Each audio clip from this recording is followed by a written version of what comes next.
General Assembly will come to order.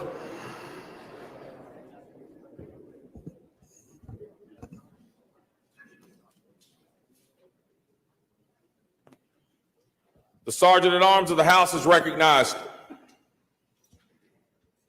Mr. President, I have the honor to announce the presence of His Excellency, the Governor of the State of North Carolina, the Honorable Roy Cooper. The Sergeant at Arms of the House and the Senate will admit the Chief Executive, who is invited to the well of the House.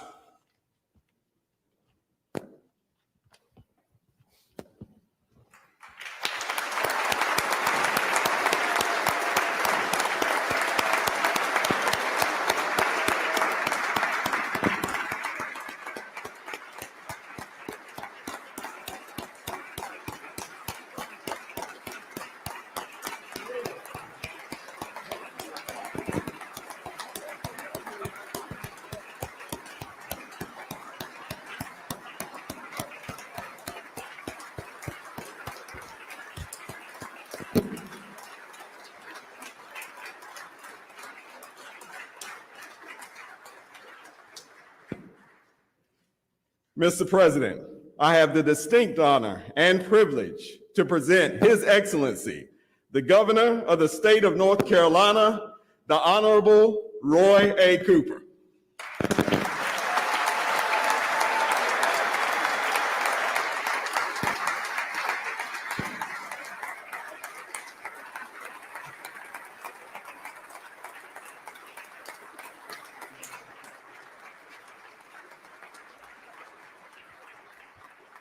Thank you, guys.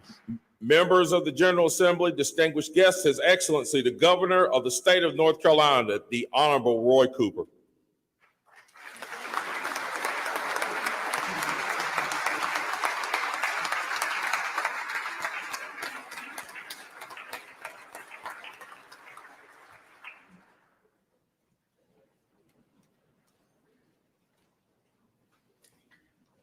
Mr. President Pro Tem, Mr. Speaker, members of the General Assembly, Council of State, Mr. Chief Justice and members of the Supreme Court, members of the Court of Appeals, Cabinet Secretaries, and to my family, my amazing wife, Kristen, and our 3 wonderful daughters who are with us in spirit and watching via PBS North Carolina TV. Good evening. I am honored to be with you tonight. We gather after a year we could not have imagined. And now we look to a future that can be even better than we imagined. Our response to an unprecedented, once-in-a-generation challenge is showing us clearly that North Carolinians are resilient and ready. The state of our state is strong.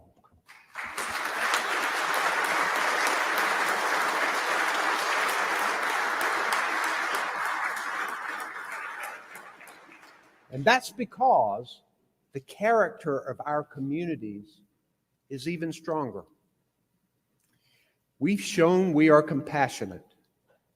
Amid a year of suffering and loss, North Carolinians have never stopped showing up for each other. Our healthcare workers have sacrificed their own safety to save lives. Neighbors have delivered meals. Families have found new ways to stay connected. Songs from grandchildren have poured through nursing home windows. Educators have engaged and nurtured their students, even through the computer screen. There are endless examples of kindness and strength that we have shown each other. We've lost a lot this year. Painfully, the 12,560 North Carolinians who died with COVID-19, from parents and children to favorite teachers, community volunteers, and many more. Their lives have forever enriched ours, and we will carry them with us always. And not only have we lost loved ones, we've also lost time to sickness, lost learning, lost jobs, lost peace of mind. One thing this pandemic laid bare is the inequities that were already here. The critical need to strengthen our public schools and require a sound basic education for all of our children as our Constitution mandates.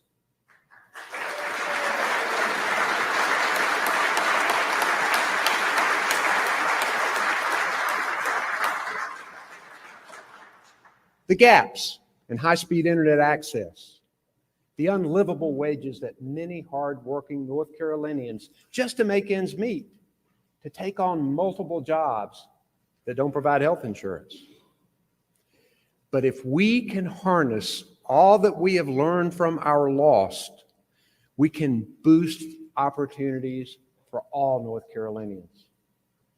The opportunity to get a training for a better paying job, the opportunity to get health insurance, the opportunity to get connected to telemedicine, homework, and loved ones who live far away, the opportunity to prosper. This past year has impacted every single person in our state and has required the collective effort of North Carolinians to stay safe and save lives. From the beginning, I pledged that we would listen to health experts and follow the science to protect our state. And we have done just that. The decisive actions we have taken saved lives and prevented our hospitals from being overwhelmed. And I would like to recognize and thank healthcare workers across our state. Your commitment and courage have made all the difference. Thank you.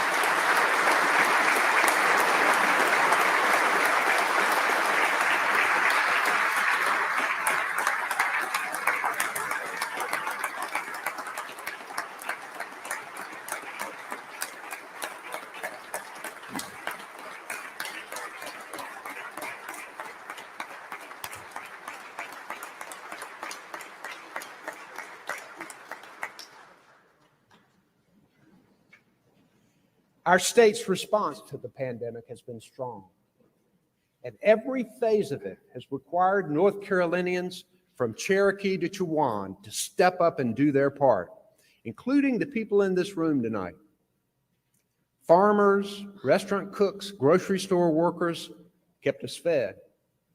Educators, bus drivers, custodians, and cafeteria workers helped our children get meals, stay safe, and learn. Law enforcement, firefighters, EMTs kept us protected. Passionate, peaceful protesters of all stripes challenged us and reminded us the importance of protecting our freedom of speech. Faith leaders prayed for, helped, and comforted us.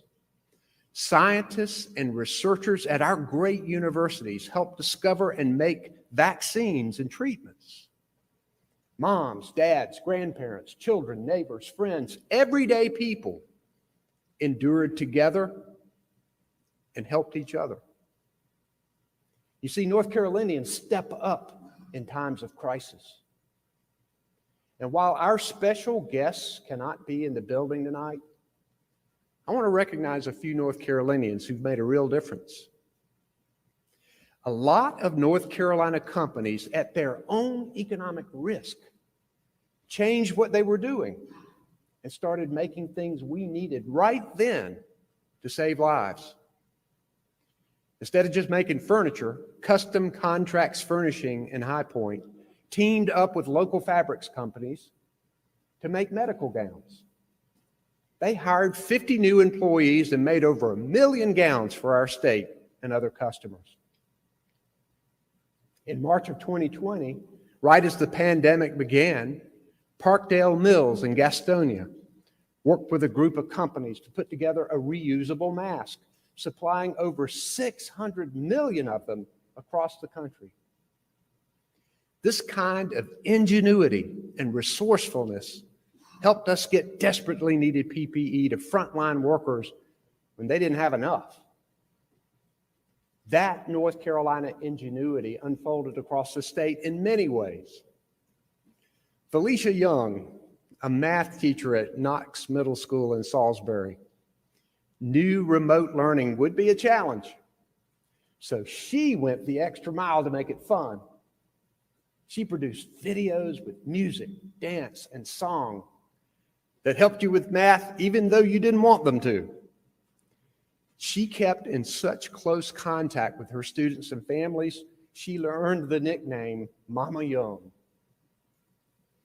North Carolina National Guard Lieutenant Colonel David Walliser coordinated vaccine sites along with emergency management and state and local health officials across the state and helped organize the federally supported site in Greensboro. And he said, "No great achievement is achieved alone." Colonel Walliser knew that with all of us working together, we could get more people vaccinated. And of course, there are endless stories of our heroic frontline health workers who fought this pandemic tirelessly with courage and compassion. One of these is Natisha Fields, a nurse and manager at Carolina East Medical Center in Newbern. She had the double challenge of caring for her patients and her staff, from dealing with PPE shortages to caring for dying patients, to supporting her staff members who were working long hours amid their own sacrifices. She kept things running and kept people safe. Natisha, David, Felicia, Custom Contracts Furnishing, Parkdale Mills, and so many other people and companies in our state stepped up. And I am so grateful to all of them. And now, it's time for us to step up. The elected leaders. North Carolinians want us to work together like they have had to do. Now, members of the legislature, we know we can find common ground because we've done it before. Our differences often get the attention, but our cooperation got billions of dollars in relief funds to people who needed it. You passed and I signed legislation to provide funding to rebuild after the natural disasters. Together, we passed the Build and See bonds for better roads. We landed tens of thousands of good-paying jobs with strategic and accountable economic incentives. We got rid of the discriminatory House Bill 2. We raised the age for juveniles in the criminal justice system. And just last month, together, we got more children safely into their classrooms. And we're working with each other on pandemic response. We recognize that thousands of North Carolinians were threatened with eviction and power shutoffs during the pandemic. My administration created and you funded the HOPE program to make payments directly to landlords and utilities to keep people in their homes with the lights on. It's already helped 36,000 families and paid out almost $125 million. Together, we're helping small business owners bounce back with federal funds for their rent and utilities. The Barbecue Center in Lexington that's been family-owned and open since 1955. This money allowed them to keep their doors open, pay and keep their employees while still serving great barbecue. You passed and I signed legislation waiving the ABC permit fees, saving struggling bar and restaurant owners millions, directing funds to schools to keep them safe, providing students with summer school and with better ways to learn to read. And we know we have to do so much more.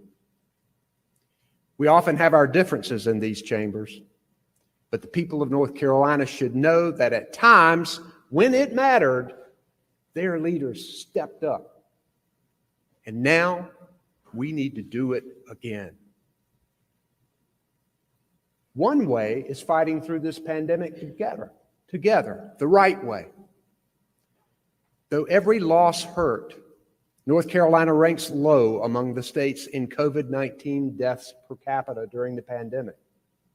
During the same period, North Carolina ranks low among states in job losses per capita. We've saved lives during the pandemic and deployed vaccines to bring our economy on strong. We are doing it the right way. Almost half of our state's adults have had at least the first shot of vaccine, and almost 40% are fully vaccinated. And we're doing even better with our 65 and over population, with more than 77% with at least one shot and more than 72% fully vaccinated. That's remarkable. Every dose is another person saved, another family closer to immunity. Now think what more we can do if we keep working together. Our future success as a state depends on us getting health care to working people who don't have it. Several of you top legislators from both parties sat with Secretary of Health and Human Services, Dr. Mandy Cohen, and me on the North Carolina Council for Health Care coverage. And we unanimously agreed on a set of principles. Some were straightforward. Get more people covered with health insurance. Make people healthier. Use tax dollars wisely. Others were more complicated. Make healthcare more fair. Reach our rural areas. The opportunity to do all of these things is there if we expand Medicaid. And circumstances about Medicaid expansion have changed dramatically since we debated it in the last budget. First, even more federal dollars, our tax money, are available in unprecedented amounts for the last few states that have not expanded. That can make our rural hospitals thrive, provide mental health, and keep working people healthy. Second, this legislature's push to transition Medicaid to managed care is happening in about 2 months. And you have said that this will make Medicaid more efficient and save taxpayer money. Third, people who've lost their jobs and their employer-sponsored health insurance during this pandemic desperately need this help. We hear time and again from small businesses about the urgent need for Medicaid expansion. One business owner who's been fighting for it is Cassandra Brooks. She operates child care centers in Clayton and Garner. Her centers cared for the children of grocery store clerks, nurses, and other frontline workers who had to work in person all through this pandemic. Cassandra had a friend and a coworker die from a stroke when she could not afford treatment for her high blood pressure. She has seen people without health insurance get sick with COVID-19 and not be able to get the care they needed. 1 in 5 child care workers don't have health insurance. That's not right. Expanding Medicaid does all the things we agreed on in our bipartisan council meeting. It gets more people covered. It makes people healthier. It uses tax dollars wisely and reduces health care costs for businesses. It makes health care more fair. It reaches rural areas. Let's make a deal. Let's get this done.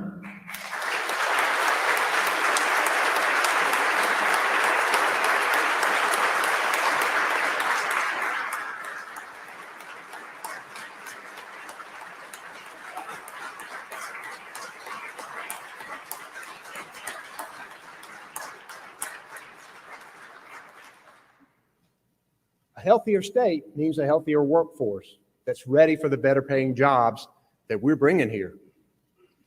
In 2019, I and the bipartisan leaders of the legislature, business, and education stood together to make a promise. We pledged that in the next decade, 2 million more adult North Carolinians would have a degree or trade certification. Now we have the best chance to keep that promise. Today, we can join together to offer all North Carolinians who want to reach their full potential through higher education the chance to afford it. With our great community colleges, university system, and private colleges, we have the best training grounds in America. With the Federal American Rescue Plan and state resources, we have the funding. With businesses already here and coming soon, we have the good paying jobs. Now we need to put it all together to make education and training more affordable for everyone. Now, you might have heard today that a little technology company from California has decided to move here.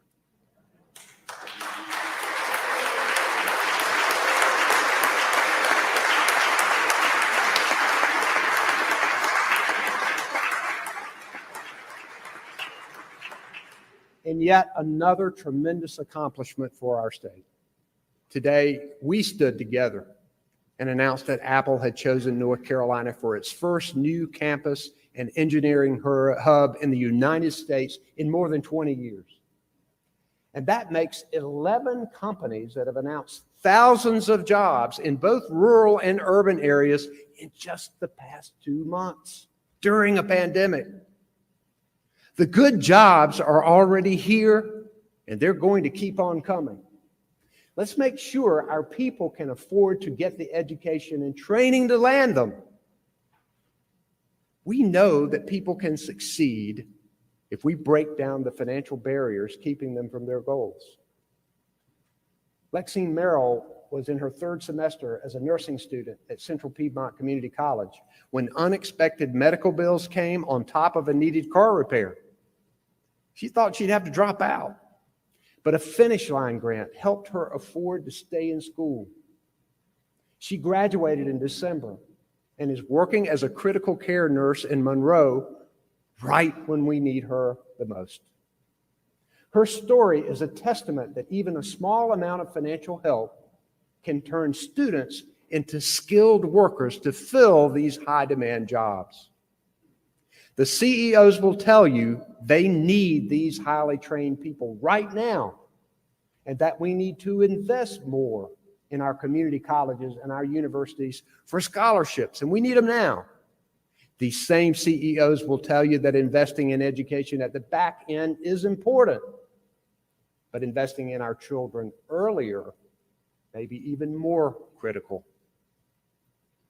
Our pledge for getting 2 million more adults trained and educated by 2030 must begin with more children getting high-quality pre-K and a healthy start at birth.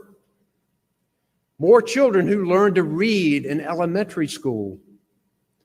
More children inspired to learn trades in middle school. And more well-paid educators who can guide children as well as adults getting trained for a second career. And that means paying our teachers more. If we want to recruit and keep the best educators, we need to pay them better.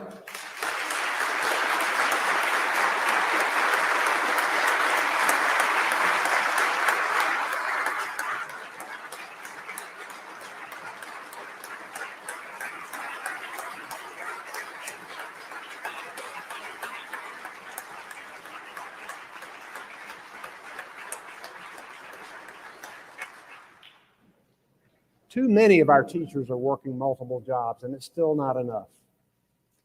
Because of our budget dispute last time, our educators did not get a raise in the last budget cycle. We need to make up for that in this year's budget. Healthcare and education will get us well on our way, but to cement North Carolina's spot as best in the nation for business and industry, we have to solidify the state's backbone. Its infrastructure, schools, water and sewer, roads, bridges, transit, and also its pathways for information. High-speed internet is vital for education and telemedicine, but also for every person from small business owner and farmer to big corporation and hospital. In Hope County, Dr. Karen Smith began using telemedicine to care for patients with opioid addiction. And when the pandemic hit, she realized that she could help, that internet could help even more. She carefully planned to continue her in-person medical practice, But many of her patients were hesitant to come in at the height of the pandemic, and a lot of them didn't have internet access. So Dr. Smith extended her office's Wi-Fi to the parking lot and offered tablets for patients to use. This meant that those with limited access to technology could still get the care they needed through telemedicine. The pandemic and the resulting necessary expansion of technology have flung us a decade ahead. The future world where we work from home, see a doctor, and connect over screens is thrust on us right now. But if you don't have access, the screen, or the money to subscribe, you're left out and left behind. We have a plan and the money to stretch high-speed internet to our state's farthest corners, and we should use them both to get this done.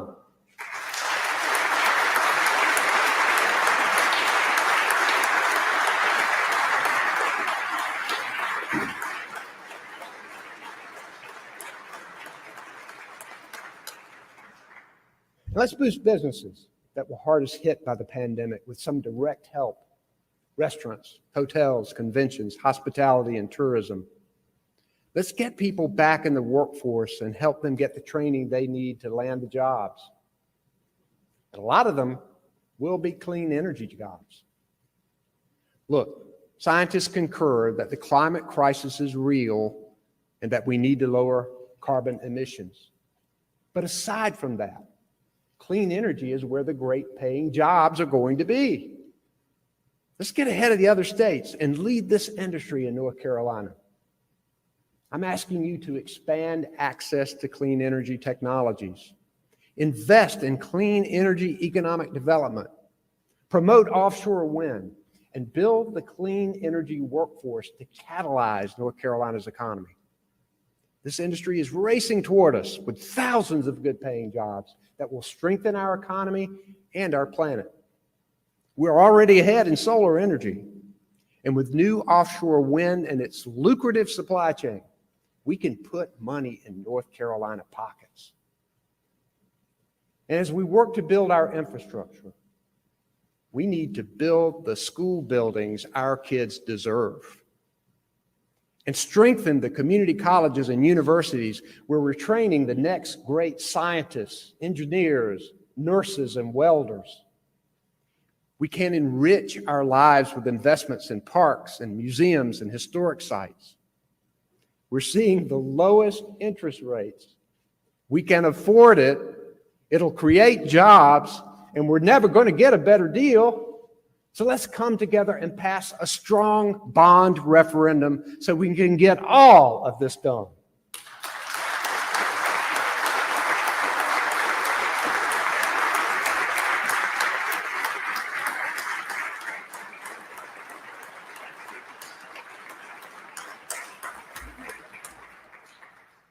All of these important steps are needed to build a stronger and more prosperous future. But we can't succeed in the future without reckoning with our past and, unfortunately, our present. We must face head-on the stark reality of systemic racism and how it hurts people and leaves them behind. Who gets to see a doctor? Who gets hired for a job? Who gets charged with a crime? Who gets prison time? Who gets killed? Over the past year and just in the past week, we've seen the harm suffered by too many people of color in our state and across the country.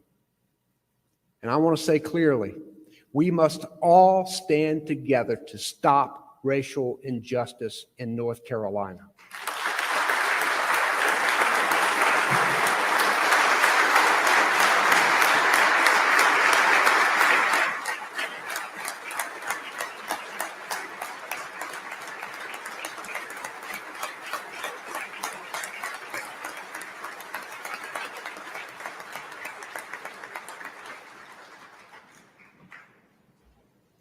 Everyone should have opportunity and everyone should be able to feel safe in their own homes and communities without fear of authority who should be there to protect them.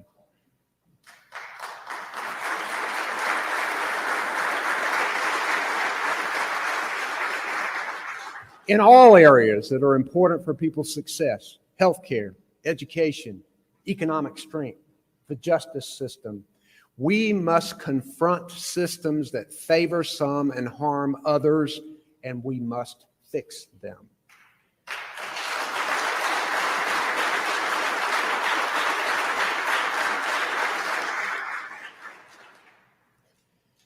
Fellow North Carolinians, today our state is operating under a budget that was enacted in 2018 because we couldn't agree on one last time. Think about how much the world has changed since 2018. I'm here now at your invitation to give my perspectives about the needs and challenges of our people. And I'm here to tell you that my budget tackles those needs and challenges. There's some really good ideas in there.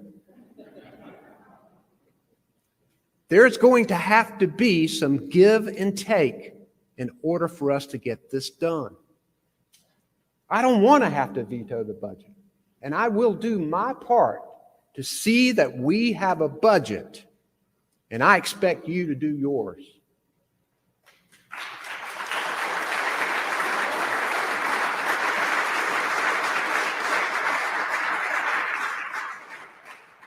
And as I've told them, I want to see a budget that has 3 signatures: Senator Berger's, Speaker Moore's, and mine.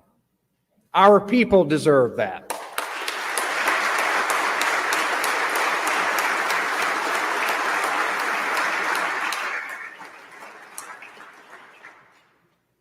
To the legislators in the room, we've agreed before. Let's find ways to do it again and keep moving our state forward. Let's agree to listen more to each other and act in good faith to get things done. We are already making progress on that. The challenges we face are too great to do otherwise. They're not easy to solve. We have the opportunity and the unprecedented resources to face them head on, to get to the root of problems, to imagine and innovate rather than doubt and tolerate, to fight discrimination and promote justice and open doors even wider to diversity and equity. In a year of hardship and loss, we owe it to ourselves and to each other. And as leaders, we owe it to the people who elected us to build a state that is truly more educated, equitable, healthier, and prosperous. And to act with the compassionate resilience that has gotten us through this pandemic. North Carolinians kept each other safe, taught each other, saved each other, mourned for and loved each other, prayed for each other. This is the North Carolina way, and we must heed the lessons that we have learned. I believe with all my heart that North Carolina is strong, resilient, and ready to face the challenges of the future. I believe that we will rebuild from this pandemic to be even stronger than before. And I believe that we can roar into the future together, creating a shared recovery that ensures all of our best days lie ahead. I have never been prouder to call myself a North Carolinian. I have never had a stronger faith in God. I have never been more honored or more committed to serve all of you as your governor. And I have never been more certain that North Carolina's future is bright. Thank you.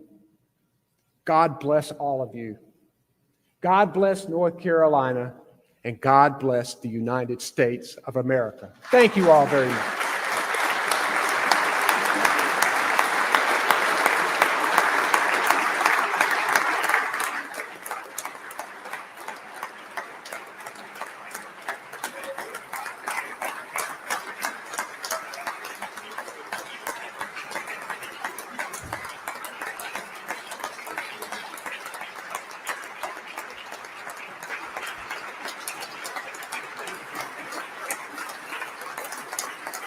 The Sergeant at Arms of the House and the Senate will open the doors for the exit of the governor.